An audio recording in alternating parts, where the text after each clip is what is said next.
அனைவருக்கும் வணக்கம்.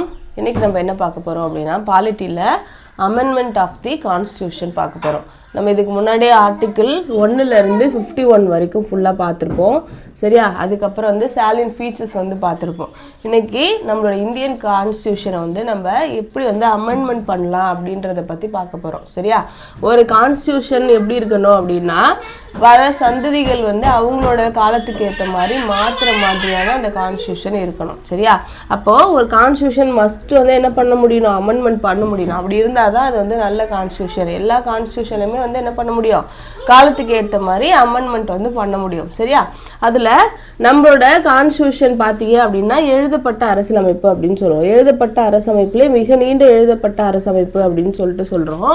நம்ம பார்த்தீங்க அப்படின்னா அமெரிக்காவை பேஸ் பண்ணி எழுதப்பட்ட அரசியலமைப்பு அப்படின்னு சொல்கிறோம். அதே மாதிரி நிறைய ஃபீச்சர்ஸ் நம்ம பிரிட்டன்லேருந்து எடுத்திருக்கோம். இப்போது அரசியலமைப்பு திருத்தம் அப்படின்னு பார்க்கும்பொழுது அமெரிக்காவில் பார்த்தீங்க அப்படின்னா அரசியலமைப்பை திருத்துறது அப்படின்றது ரொம்ப டஃப்பாக இருக்கும். திருத்த முடியும், ஆனால் ரொம்ப கஷ்டமாக இருக்கும். ஆனால் பிரிட்டனில் பார்த்தீங்க அப்படின்னா அரசியலமைப்பு ரொம்ப ஈஸியாக திருத்த முடியும். இந்தியா பார்த்தீங்க அப்படின்னா இது ரெண்டுத்துக்கும் நடுவில் இருக்குது. ஓகேவா? இந்தியாவோட அரசமைப்பை சில விஷயங்களை ரொம்ப ஈஸியாக திருத்த முடியும், சில விஷயங்களை என்ன பண்ண முடியும், ரொம்ப கஷ்டப்பட்டு திருத்துற மாதிரி இருக்கும். சரியா? அது என்னென்ன அப்படின்றத நம்ம பின்னாடி பார்க்கலாம். இந்திய அரசியலமைப்பில் அரசியலமைப்பு திருத்தம் பற்றி நம்மளுக்கு எங்கே சொல்கிறாங்க அப்படின்னா ஆர்டிக்கிள் 368 பார்ட் 20 இருக்குது. பார்ட் 20ல் 368 அப்படின்னு சொல்கிற ஒரு விதி இருக்குது. அந்த விதியில் நம்மளோட அரசியலமைப்பை எப்படி திருத்தலாம் அப்படின்றத கொடுத்துருக்காங்க. சரியா? அப்போ நம்ம எப்படி திருத்த முடியும் அப்படின்னு பார்த்தீங்கன்னா யார் திருத்துவாங்க அப்படின்னு பார்க்கணும். இந்திய அரசியலமைப்பை திருத்துற வரைக்கும் அந்த பவர் யார்கிட்ட இருக்குது அப்படின்னா பார்லிமெண்ட்டுக்கிட்ட மட்டும்தான் இருக்குது. அதாவது மத்திய அரசில் இருக்கிற சட்டமன்றத்துக்கு மட்டும்தான் என்ன இருக்குது, அந்த அரசியலமைப்பை திருத்துற ஒரு அதிகாரம் அப்படின்றது இருக்குது. ஸ்டேட்டுக்கு அதில் அதிகாரம் அப்படின்றது கொஞ்சம் கூட இல்லை அப்படின்னு சொல்கிறாங்க. பார்லிமெண்ட் நினச்சாங்க அப்படின்னா இந்திய அரசியலமைப்பை திருத்த முடியும். ஆனால் 1973 கேசவானந்த பாரதி வழக்கு அப்படின்னு ஒரு வழக்கு வந்துச்சு. அந்த வழக்கு என்ன சொல்லுது அப்படின்னா பார்லிமெண்ட்டால் கான்ஸ்டியூஷனை திருத்த முடியும், ஆனால் பேசிக் ஸ்ட்ரக்சர் மாறாமல் என்ன பண்ணணும், திருத்தணும் அப்படின்னு சொல்லுது. இந்த பேசிக் ஸ்ட்ரக்சர் பற்றி நம்ம அடுத்த கிளாஸில் பார்க்கலாம். சரியா? இந்த 1973 என்ன சொல்லுது, இந்திய அரசியலமைப்பை எழுதுனாங்க இல்லையா, அந்த சில அறிஞர்கள் இருப்பாங்களே அவங்களோட மனசில் இந்தியா இப்படி தான் இருக்கணும் அப்படின்னு சொல்லிட்டு சில விஷயங்களை வகுத்து வச்சுருப்பாங்க. அதில் மாற்றம் பண்ணக்கூடாது பார்லிமெண்ட்டு நினச்சாங்கன்னா. பார்லிமெண்ட்டு கால மாற்றத்துக்கு தகுந்த மாதிரி சில விஷயங்களை என்ன பண்ணலாம், மாற்றி அமெண்ட்மெண்ட் பண்ணிக்க முடியும் அப்படின்னு சொல்லுது. ஓகேவா? இப்போ பார்லிமெண்ட் நினச்சாங்க அப்படின்னா மட்டும்தான் கான்ஸ்டியூஷனை திருத்த முடியும் அப்படின்னு சொல்கிறேன். அப்போ அதுக்கான ப்ரொசீஜர் என்ன அப்படின்னு சொல்லி பார்க்க போகிறோம். கான்ஸ்டியூஷனை திருத்தணும் அப்படின்னா அதுக்கு என்ன பண்ணணும், ஒரு மசோதா அப்படின்றத கொண்டு வரணும். சரியா? இந்த மசோதாவை எங்கே கொண்டு வர முடியும் அப்படின்னா பாராளுமன்றத்தில் மட்டும்தான் கொண்டு வர முடியும். எந்த இடத்துல கொண்டு வர முடியும், பாராளுமன்றத்தில் மட்டும்தான் கொண்டு வர முடியும். பார்லிமெண்ட்டில் நம்மளுக்கு 2 அவை இருக்குது. சரியா? பார்லிமெண்ட்டில் எத்தனை அவை இருக்குது, 2 அவை இருக்குது. ஒன்று லோக்சபா, இன்னொன்று ராஜ்யசபா. இந்த லோக்சபாலையும் கொண்டு வரலாம், ராஜ்யசபாலையும் கொண்டு வரலாம். சரியா? அதை யார் கொண்டு வருவாங்க, ஃபஸ்ட்டு ப்ரைவேட் பில்லுன்னு ஒன்று இருக்குது, பப்ளிக் பில்லுன்னு ஒன்று இருக்குது. ப்ரைவேட் பில்லு அப்படின்னா எந்த ஒரு எம்பியாக இருந்தாலும் கொண்டு வருவாங்க. பப்ளிக் பில்லு அப்படின்னா ஒரு மந்திரி மினிஸ்டர் மட்டும்தான் கொண்டு வர முடியும். ஆனால் இந்த கான்ஸ்டியூஷனல் அமெண்ட்மெண்ட் பில்லு பார்த்தீங்க அப்படின்னா எம்பி யார் வேணாலும் கொண்டு வரலாம். அதாவது ஒரு ப்ரைவேட் பில்லாக கூட கொண்டு வரலாம். சரியா? பார்லிமெண்ட்டுக்கு மட்டும்தான் அதிகாரம் இருக்கும். ஒரு நாடாளுமன்றத்து இல்லாமல் ஒரு தமிழ்நாடு இருக்குது, தமிழ்நாட்டோட ஒரு சட்டமன்றம் இருக்குது, அங்கே ஒரு தீர்மானம் கொண்டு ஒரு கான்ஸ்டியூஷன் அமெண்ட்மெண்ட்டை ஸ்டார்ட் பண்ண முடியுமா அப்படின்னு கேட்டால் முடியாது. பார்லிமெண்ட் நினச்சா மட்டும்தான் என்ன பண்ண முடியும், அமெண்ட்மெண்ட்டுக்கான ப்ரொசீஜரை ஸ்டார்ட் பண்ண முடியும். அங்கே மினிஸ்டரும் செய்யலாம், சாதாரண ஒரு எம்பியும் செய்யலாம்.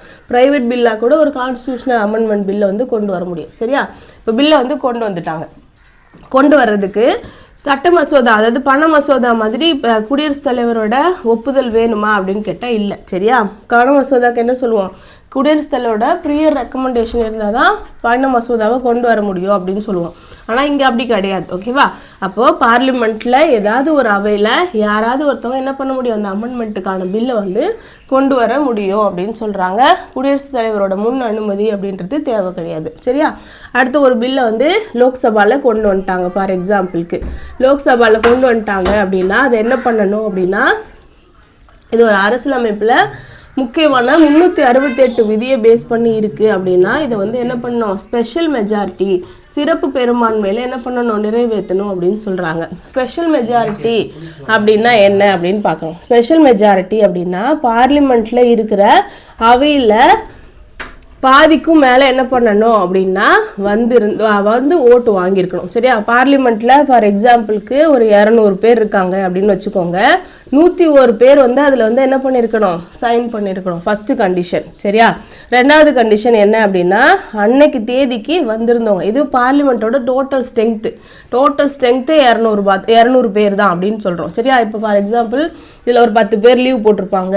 சரியா, 10 இடம் வேக்கண்ட்டாக இருக்கும். அதெல்லாம் கணக்கில் எடுத்துக்கக்கூடாது. பார்லிமெண்ட்டோட மொத்த ஸ்ட்ரென்த்தில் 101 பேர் என்ன பண்ணியிருக்கணும், ஓட்டு வந்து போட்டிருக்கணும். அடுத்ததா ரெண்டாவது கண்டிஷன் என்ன அப்படின்னா அன்னைக்கு தேதிக்கு வந்திருந்து வாக்களித்தவர்களில் என்ன பண்ணணும் அப்படின்னா 2/3 பங்கு என்ன பண்ணியிருக்கணும், ஓட்டு வந்து போட்டிருக்கணும். அன்னைக்கு தேதிக்கு வந்தவங்க அப்படின்னு பார்க்கும்பொழுது ஒரு 300 பேர் வராங்க அப்படின்னு வச்சுக்கோங்க. ஓகேவா, 300 பேர் வேணால் அன்னைக்கு தேதிக்கு வந்திருந்தவங்க ஒரு 180 பேர் வந்திருக்காங்க அப்படின்னா அதில் 2/3 மடங்கு வந்து ஓட்டு போட்டிருக்கணும். 2/3 மடங்கு என்ன அப்படின்னா 6 3 18, அப்போ 120 பேர் என்ன பண்ணியிருக்கணும், ஓட்டு போட்டிருக்கணும். இந்த 2 கண்டிஷனில் ஏதாவது ஒரு கண்டிஷன் மிஸ் ஆகுது. இப்போ வந்து அந்த மசோதாவில் ஒரு 120 பேர் ஓட்டு 25 பேர் ஓட்டு போட்டிருக்காங்க அப்படின்னா இதில் 120 கம்ப்ளீட் ஆகுது, இதில் 101 கம்ப்ளீட் ஆகுது.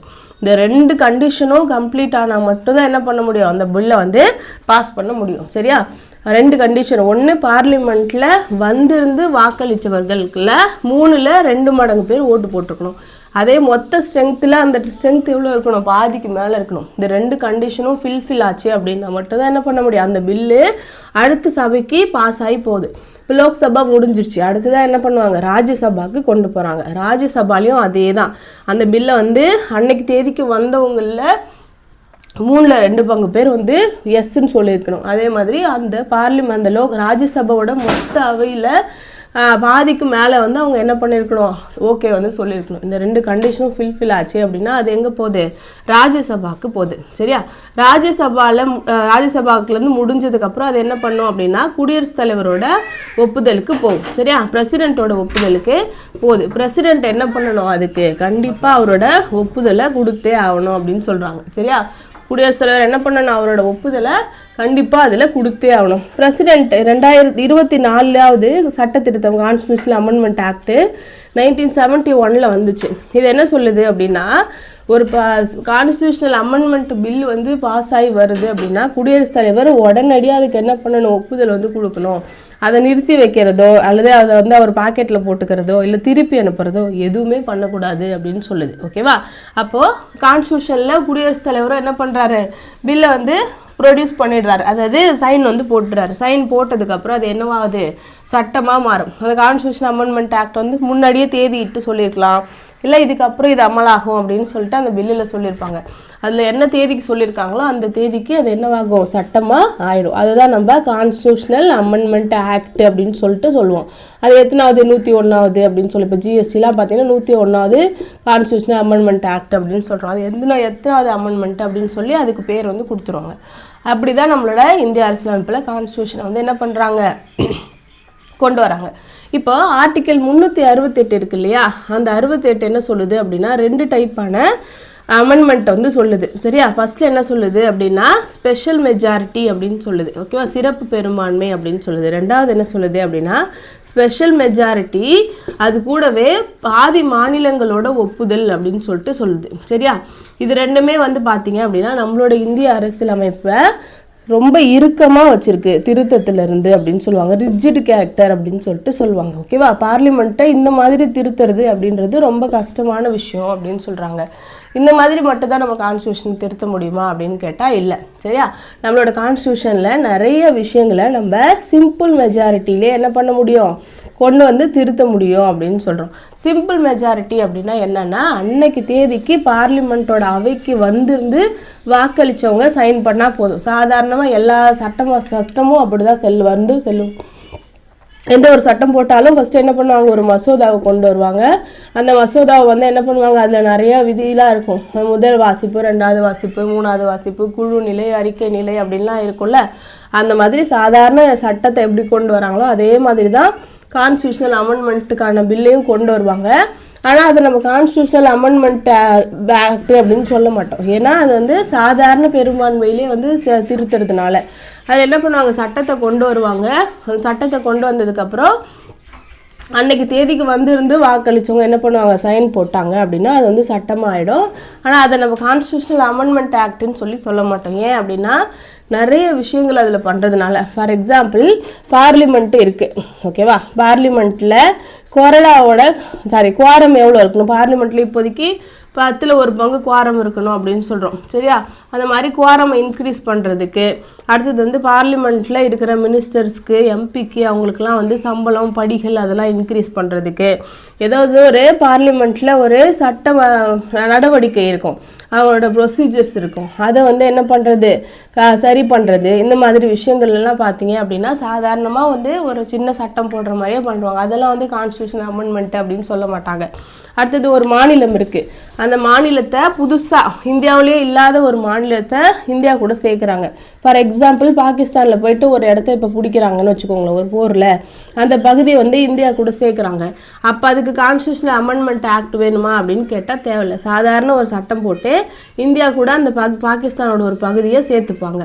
இதுவே தமிழ்நாடு இருக்குது, தமிழ்நாட்டை பெருசாக இருக்குது அப்படின்னு சொல்லி 2ஆக பிரிக்கிறாங்க அப்படின்னா அதுக்கு சாதாரண சட்டமே போட்டுப்பாங்க. தமிழ்நாட்டோட பேரை வந்து மாற்றுறாங்க, தமிழ்நாட்டோட பாதி எல்லையை கேரளாவுக்கு கொடுக்குறாங்க, இல்லை கேரளாவோட ஒரு எல்லையை தமிழ்நாட்டுக்கு வாங்குறாங்க. இந்த மாதிரி விஷயங்கள் எல்லாம் சாதாரண ஒரு சட்டமாகவே போட்டு என்ன பண்ணிடுவாங்க, கொண்டு வந்துடுவாங்க, சரியா? அதுக்கடுத்து பார்த்தீங்க அப்படின்னா ஜஸ்டிஸ்லாம் இருப்பாங்க இல்லையா, நீதிபதிகள் இருப்பாங்க இல்லையா, அவங்களுக்கு கீழே பியூனி ஜட்ஜ் அப்படின்னு சொல்லிட்டு ஜட்ஜஸ்லாம் இருப்பாங்க. அந்த ஜட்ஜஸ்லாம் வந்து கொண்டு வந்து அவங்களோட அவங்களோட number of puisne judges increase பண்ணுறது, இந்த விஷயங்கள்லாம் பார்த்தீங்கன்னா சாதாரண பெரும்பான்மை மூலமாகவே என்ன பண்ண முடியும், கொண்டு வர முடியும், சரியா? இந்த மாதிரி ஒரு 15 விஷயங்கள் வந்து நம்மளுக்கு என்ன பண்ணியிருக்காங்க, கொடுத்துருக்காங்க. அந்த 15 விஷயங்களை நம்ம என்ன பண்ண முடியும், சாதாரண சட்டமாகவே வந்து என்ன பண்ணுவோம், கொண்டு வருவோம். அன்னைக்கு தேதிக்கு இருந்து வாக்களித்தவங்க ஓகேன்னு சொன்னாங்கன்னா அதை சட்டமாக மாற்றிடும், சரியா? இது வந்து சாதாரண மசோதா. இதை வந்து நம்ம சட்ட திருத்த மசோதா அப்படின்னு சொல்ல மாட்டோம், சரியா? இது எதுக்காக கொண்டு வந்திருக்காங்க, இதுதான் வந்து இப்போ நம்ம சிறப்பு பெரும்பான்மை இல்லாமல் சாதாரண பெரும்பான்மையில் திருத்த முடியும் அப்படின்னு சொல்லிட்டு ஒரு 15 இருக்குன்னு சொன்னோம் இல்லையா. இது எல்லாமே நம்மளோட இந்திய அரசியலமைப்போட நெகிழ்வுத்தன்மைக்கு காரணமாக இருக்குது. ஏன்னா ரொம்ப ஈஸியாக என்ன பண்ண முடியுது, அதை திருத்த முடியுது. இப்போ ஒரு மாநிலத்தோட பேரை வந்து மாற்றுறாங்கன்னு வச்சுக்கோங்க. இப்போ ஒரிசா அப்படின்னு இருந்துச்சு, அதை வந்து இப்போ ஒரிசா அப்படின்னு மாற்றுறாங்க. கேரளா அப்படின்னு இருந்துச்சு, அதை வந்து கேரளம் அப்படின்னு மாற்றுறாங்க, ஓகேவா? இப்போ மாற்றும்போது இதை எப்படி மாற்றுவாங்க, அந்த சட்டமன்றம் வந்து என்ன பண்ணுவோம், சிறப்பு பெரும்பான்மையில் ஒரு தீர்மானத்தை நிறைவேற்றலாம், அது ஸ்டார்ட் பண்ணுச்சு அப்படின்ற பட்சத்தில், ஓகேவா? அதுவே பார்லிமெண்ட்டே நினைக்கிறாங்க இந்த பேர் இதுக்கு நல்லா இல்லை, வேறு பேர் வைக்கலாம் அப்படின்னா பார்லிமெண்ட்டே ஒரு சாதாரண ஒரு சட்டத்தை வந்து நிறைவேற்றி கொடுப்பாங்க, ஓகேவா? அதை வந்து அந்த ஸ்டேட் கவர்மெண்ட் கிட்ட என்ன பண்ணுவாங்க அப்படின்னா கன்சென்ட்டுக்கு கொடுப்பார் குடியரசுத் தலைவர்.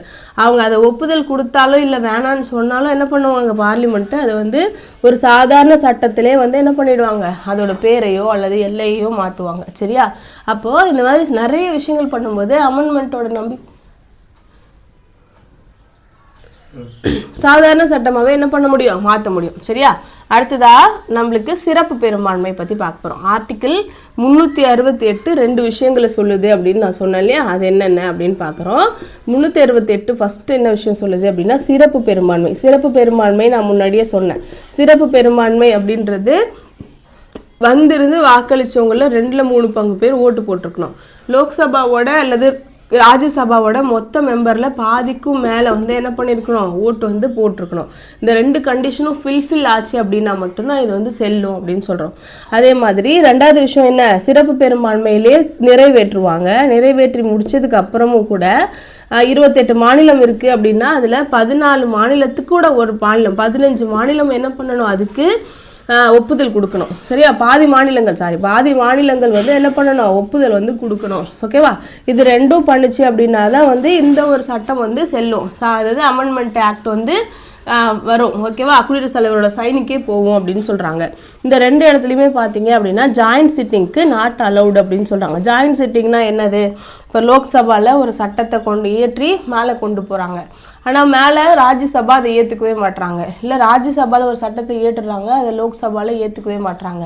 இந்த மாதிரி 2 பேருக்கும் நடையில் அந்த சட்ட மசோதை மாட்டிக்கிட்டு முட்டுக்கட்டை நிலையில் இருக்கும். அப்போ என்ன பண்ணுவார் குடியரசுத் தலைவர் 2 லோக்சபாவையும் ராஜ்யசபாவையும் ஒன்றா சேர்த்து ஒரே கூட்டத்தமாக நடத்துவார். அங்கே போய் ஓட்டு போடும்பொழுது அந்த சட்டம் வந்து செல்லுபடி ஆகிடும். ஏன்னா லோக்சபா மெம்பர்ஸு எப்பயுமே அதிகமாக இருப்பாங்க. அப்போ அந்த சட்டம் வந்து என்னவாயிடும், செல்லும். அந்த மாதிரி ஒரு சிறப்பு கூட்டம்லாம் வந்து என்ன பண்ண முடியாது, இந்த கான்ஸ்டியூஷனல் அமெண்ட்மெண்ட் ஆக்டுக்கு வைக்க முடியாது அப்படின்னு சொல்லிட்டு சொல்கிறாங்க. சரியா? இந்த ஆர்டிகல் 368 சொல்கிற சிறப்பு பெரும்பான்மை ஃபஸ்ட்டு ஆப்ஷனில் என்னெல்லாம் வரும், என்னென்ன சட்டங்களெல்லாம் வந்து கொண்டு வருவாங்க அப்படின்னு பார்ப்போம். ஃபஸ்ட்டு சிறப்பு பெரும்பான்மையில் பார்த்தீங்க அப்படின்னா ஃபண்டமெண்டல் ரைட்ஸில் ஏதாச்சும் ஒரு சேஞ்சஸ் பண்ணணும் அப்படின்னா நம்மளுக்கு இந்த சிறப்பு பெரும்பான்மையில் தான் கொண்டு வரணும். அடுத்ததாக ஃபண்டமெண்டல் டியூட்டிஸு. சரியா? அடுத்தது டிபிஎஸ்பி. இந்த மாதிரி விஷயங்களெல்லாம் வந்து மாற்றுறாங்க அப்படின்னா அவங்க என்ன பண்ணணும், சிறப்பு பெரும்பான்மை அது கூடவே கொண்டு வரணும். சரியா? அடுத்ததாக 2வது வந்து சிறப்பு பெரும்பான்மை ப்ளஸ் பாதி மாநிலங்களோட ஒப்புதல் அப்படின்னும் பொழுது அதில் என்ன வருதுன்னா ஒரு மாநிலத்தோட கூட்டுறவை பாதிக்கிற விஷயங்கள். சரியா? ஃபெடரல் ஸ்ட்ரக்சரை பாதிக்கிறது, 7வது ஷெட்யூலில் ஏதாவது சேஞ்ச் பண்ணுறது. ஓகேவா? அதுக்கப்புறம் குடியரசுத் தலைவர், அதுக்கப்புறம் துணை குடியரசுத் தலைவரோட எலெக்ஷனு. சரியா? அடுத்ததாக வந்து பார்த்தீங்க அப்படின்னா நம்மளுக்கு ஜிஎஸ்டி. சரியா? அந்த மாதிரி கல்வி இதெல்லாம் பார்த்தீங்க அப்படின்னா 2 பேருக்கும் இருக்குது, ஃபெடரல் ஸ்ட்ரக்சரில் இருக்குது. சரியா? இந்த மாதிரி 2 பேருக்கும் அதிகாரம் இருக்கிற ஒரு விஷயத்தில் 2 பேருக்கும் வந்து முக்கியத்துவம் இருக்கிற விஷயங்களில் பார்த்தீங்க அப்படின்னா இவங்க என்ன பண்ணுவாங்க, சிறப்பு பெரும்பான்மை கூடவே அந்த மாநிலங்களுக்கு அனுப்பிவிடுவாங்க. பாதி எல்லா மாநிலங்களுக்கும் அனுப்புவாங்க அந்த பில்லை. அதில் பாதி மாநிலங்கள் அவங்களோட சட்டமன்றத்தில் என்ன பண்ணணும் அப்படின்னா ஒரு சாதாரண தீர்மானமோ அல்லது சாதாரண ஒரு சட்டமோ மாதிரி போட்டு அதை வந்து என்ன பண்ணணும், ஓகே பண்ணணும். சரியா? பாதி மாநிலங்கள். இதில் மாநிலங்களுக்கு அப்படின்னு சொல்லி ஒரு குறிப்பிட்ட டைம் பீரியட் வந்து கொடுக்கல. சரியா? இப்போ ஒரு ஜிஎஸ்டி அந்த மாதிரி தான் கொண்டு வந்தாங்க. ஜிஎஸ்டியில் பார்த்தீங்க அப்படின்னா தமிழ்நாடுலாம் அகெயின்ஸ்டாக தான் இருந்துச்சு. இப்போ சிறப்பு பெரும்பான்மை அப்படின்னு சொல்கிறாங்க. சிறப்பு பெரும்பான்மை முடிச்சுட்டு மாநிலங்களுக்கு அனுப்புகிறாங்க, 28 மாநிலங்களுக்கும் அனுப்புகிறாங்க. அப்போ 28 மாநிலங்களில் ஒரு 10 மாநிலம் வந்து என்ன பண்ணிடுச்சு, ஓகே அப்படின்னு சொல்லிடுச்சு. ஒரு 10 மாநிலங்கள் என்ன சொல்லுது, அகெயின்ஸ்டாக சொல்லிடுச்சு. ஓகேவா? பாதி மாநிலங்களுக்கு இன்னும் ஒரு 8 மாநிலங்கள் இருக்குது. இந்த 8 மாநிலங்களில் யாருமே எதுவுமே சொல்லலை, ஓகேவும் சொல்லலை, ரிஜெக்ஷனும் சொல்லலை. அப்படின்னும் பொழுது நீங்கள் இதுக்குள்ளே முடிச்சு எனக்கு சொல்லுங்கள் அப்படின்னு பார்லிமெண்ட்டால் கேட்க முடியாது. ஏன்னா கான்ஸ்டியூஷனில் அப்படி ஒரு விதி வந்து இல்லை. சம்மந்தப்பட்ட மாநிலங்கள் இந்த டைமுக்குள்ளே தான் வந்து சொல்லணும் அப்படின்ற விஷயம் வந்து சொல்லலை. அதனால் எவ்வளோ நாள் வேணாலும் அவங்க எடுத்துக்கலாம் அப்படின்ற நிலைமை தான் இருக்குது. சரியா? அதுக்கப்புறமா வந்து பாதி மாநிலங்கள் ஓகே பண்ணிட்டாங்க அப்படின்னாக்கப்புறம் குடியரசுத் தலைவர் வந்து இது என்ன பண்ணுவார், சட்டமாக மாற்றுவார். சரியா? இப்போது இந்த கான்ஸ்டியூஷன் அமெண்ட்மெண்ட் ஆக்டில் வந்து பார்த்தீங்க அப்படின்னா இவ்வளோ தான் நடைமுறை. ஓகேவா? ஃபஸ்ட்டு ஒன்று சாதாரண பெரும்பான்மை அப்படின்னு சொல்கிறோம், சாதாரண திருத்தம் அப்படின்னு சொல்கிறோம். சாதாரண திருத்தத்தில் எதுவுமே இல்லை. எப்பயுமே வந்து பார்லிமெண்ட்டில் ஒரு சட்டம் கொண்டு வராங்க அப்படின்னா அது எப்படி திருத்துவோமோ அந்த மாதிரி தான் திருத்துவோம். சரியா? அந்த நடைமுறையை தான் பின்பற்றுவோம். அதே வந்து 368 2 சொல்கிறாங்க. ஒன்று என்னது, சிறப்பு பெரும்பான்மை அப்படின்னு சொல்கிறாங்க. இதில் வந்து பாதி மாநிலங்களோட பாதி வந்திருந்தவங்க வாக்களித்தவங்களில் பாதிக்கு மேலே ஓட்டு போட்டிருக்கணும். மொத்த டோட்டல் பார்லிமெண்ட் ஸ்ட்ரென்த்தில் பாதிக்கு மேலே வந்து ஓட்டு போட்டிருக்கணும். அடுத்ததாக வந்து வந்திருந்து வாக்களித்தவங்கள 3ல் 2 மடங்கு வந்து ஓட்டு போட்டிருக்கணும் அப்படின்னு சொல்லியிருந்தோம். சரியா? அதுவே இது முடிச்சதுக்கு அப்புறமா பாதி மாநிலங்களோட ஒப்புதல் வாங்கணும். இது வந்து 2வது கண்டிஷன். இந்த 2 கண்டிஷனையும் ஃபாலோ பண்ணி ஒரு சட்டம் போட்டாங்க அப்படின்னா தான் அதை வந்து கான்ஸ்டியூஷனல் அமெண்ட்மெண்ட் ஆக்ட் அப்படின்னு சொல்லுவாங்க. இப்போ ஜிஎஸ்டி பார்த்தீங்க அப்படின்னா 101வது அமெண்ட்மெண்ட் ஆக்டாக வந்தது. இது வரைக்கும் 105 அமெண்ட்மெண்ட் ஆக்ட் வந்து வந்திருக்கு, 104 105 வந்திருக்கு. இப்போது இந்த ஒரு கான்ஸ்டியூஷனல் அமெண்ட்மெண்ட்டை பற்றி இருக்கிற கிரிட்டிசிசம் என்ன, இது வந்து நல்லா இல்லை அப்படின்னு சொல்லியிருக்காங்க. அதெல்லாம் என்னென்ன அப்படின்னு சொல்லி பார்க்குறோம். ஃபஸ்ட்டு விஷயம் இதில் என்ன சொல்கிறாங்க அப்படின்னா, கான்ஸ்டியூஷனை திருத்துறதுக்கு அப்படின்னு சொல்லிட்டு தனியாக ஒரு அமைப்பு வந்து இது வரைக்கும் இல்லை.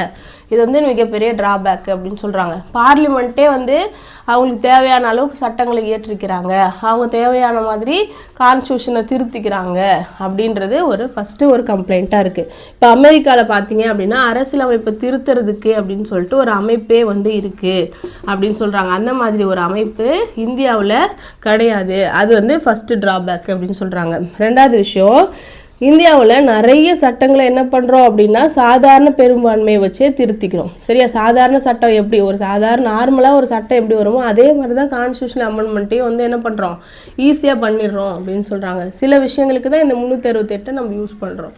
அடுத்தது மூணாவது என்ன விஷயம் அப்படின்னு பார்த்தீங்கன்னா இதில் ஜாயிண்ட் சிட்டிங் கிடையாது அப்படின்னு சொல்கிறது இன்னொரு டிராபேக்காக இருக்குது. ஓகேவா? ஒரு கான்ஸ்டியூஷன் அமெண்ட்மெண்ட் ஆக்ட் வரும்பொழுது 2 பேருக்கிட்டையும் வந்து இழுபறி நடக்குது அப்படின்னா ஜாயிண்ட் சிட்டிங் இது வரைக்கும் இல்லை. ஃபார் எக்ஸாம்பிள் இப்போ டீலிமிட்டேஷனுக்கு முன்னாடி இது வந்துச்சு இல்லையா, விமன்ஸ் ரிசர்வேஷன்லாம் பார்த்தீங்க அப்படின்னா நம்மளுக்கு ஜாயிண்ட் சிட்டிங் இருந்தது அப்படின்னா அப்போ நம்மளால் என்ன பண்ணியிருக்க முடியும், அட்டன் பண்ணி அதை வந்து வாங்கியிருக்க முடியும். ஆனால் அந்த மாதிரி விஷயங்களில் ஜாயிண்ட் சிட்டிங் இல்லாதது ஒரு டிராபேக் அப்படின்னு சொல்கிறாங்க. நாலாவது விஷயம் என்ன அப்படின்னா ஜாயிண்ட் சிட்டிங் இல்லை. நாலாவது சொன்னாலே அடுத்தது ஸ்டேட்டு பார்க்கும்பொழுது எந்த ஒரு ஸ்டேட்டுமே புதுசாக ஒரு கான்ஸ்டியூஷன் அமெண்ட்மெண்ட் வந்து இனிஷியேட் பண்ண முடியல.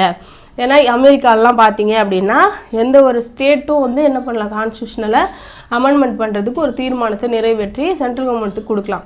அங்கே சென்ட்ரல் கவர்மெண்ட் அதை ஏற்றுக்கலாம் இல்லை நிராகரிக்கலாம். ஆனால் அப்படி ஒரு ஆப்ஷனே வந்து நம்மளோட இந்தியாவில் இல்லை. பார்லிமெண்ட் மத்திய அரசுக்கு மட்டும்தான் அந்த அதிகாரம் இருக்குது, மாநிலங்களில் அதை ஒதுக்கி வைக்கிறாங்க அப்படின்றது இன்னொரு டிராபேக்காக இருக்குது. அடுத்தது ஸ்டேட்டில் இன்னொரு விஷயம் என்ன அப்படின்னா இப்போ இந்த மாதிரி விஷயங்கள் சொன்னோம் இல்லையா, பாதி மாநிலங்களோட ஒப்புதல் வேணும் அப்படின்ற பட்சத்தில் எந்த ஒரு மாநிலமும் அதோட பதிலை சொல்கிறதுக்கு குறிப்பிட்ட ஒரு கால அளவே இல்லாமல் கொடுத்துருக்கீங்க. அப்போ மாநிலங்கள் அது பல லெத்தாஜிக்காக இருக்காங்க. அது வந்து இன்னொரு டிராபேக் அப்படின்னு சொல்கிறாங்க. ஓகேவா? இதெல்லாம் கான்ஸ்டியூஷன் மேலே இருக்கிற குறைபாடுகளாக வந்து சொல்கிறாங்க. கான்ஸ்டியூஷனை திருத்துறதுல இருக்கிற குறைபாடுகள் அப்படின்னு சொல்கிறோம். சரியா?